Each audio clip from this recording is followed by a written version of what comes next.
Tabla de frecuencias para datos no agrupados. Bueno, una tabla de frecuencias para datos no agrupados es aquella en la que se presenta la información para cada dato encontrado en el grupo, sin que generen subgrupos en intervalos o clases de interés para la variable objeto de investigación. Veamos la construcción de esta tabla mediante el siguiente ejemplo. Si en una empresa se tienen 3 empleados en la parte administrativa que ganan un salario de 3 millones de pesos cada uno, el gerente cuyo salario es de 4.500.000, 12 empleados en la zona de producción con ingresos cada uno de 2.500.000 y 4 servicios generales con ingresos de 1.450.000, esta información se puede presentar en la siguiente tabla. Generalmente las tablas para datos no agrupados se puede construir con una columna que diga el número para organizar los distintos datos que tenemos. Aquí tenemos la variable ingresos. Entonces tenemos 4 datos distintos, o sea, 4.500.000 cuya frecuencia absoluta es 1. Significa entonces que hay un solo empleado con el salario de 4.500.000. Listo, entonces 4.500.000 un empleado. 3 millones, 3 empleados. 2.500.000, 12 empleados. Y por último, 1.450.000, 4 empleados.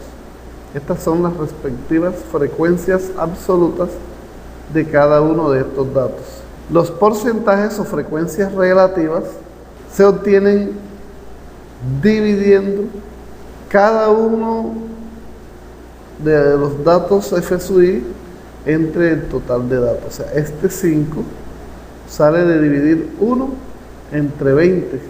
Es 5 y significa que el 5% de los empleados, que en este caso es uno solo, gana 4.500.000. Este 15 se obtiene de dividir F sub i entre el número de datos n, que es 20, y multiplicarlo por 100 para que me den porcentaje. Este 15 entonces significa que el 15% de los empleados, en este caso 3, tiene un ingreso de 3 millones. Los demás se hacen en forma similar. Las frecuencias absolutas acumuladas, o sea, FI mayúscula, se refiere a este FI, lo cual vamos a ir acumulando acá en esta FI mayúscula. Observe que 1 es la primera frecuencia absoluta acumulada. Este 4 resulta de sumar 1 más 3, 4, más 12, 16, más 4, 20. Así se obtienen las frecuencias acumuladas. Por ejemplo, ¿qué significa este 16? Significa que hay 16 empleados cuyo ingreso máximo es 2.500.000, o que 16 empleados tienen un ingreso de 2.500.000 o más, porque los valores anteriores son mayores. En forma similar se hallan las frecuencias FR sub i, frecuencias relativas acumuladas. Se obtienen acumulando las frecuencias relativas. Por ejemplo, este 5 es este mismo 5, este 20 sale de sumar 5 más 15, el 80 es 5 más 15 más 60 y así sucesivamente. Este 80 entonces significa que el 80% de los empleados tiene un ingreso de 2.500.000 o más, porque hemos acumulado estos salarios de mayor a menor. Gracias.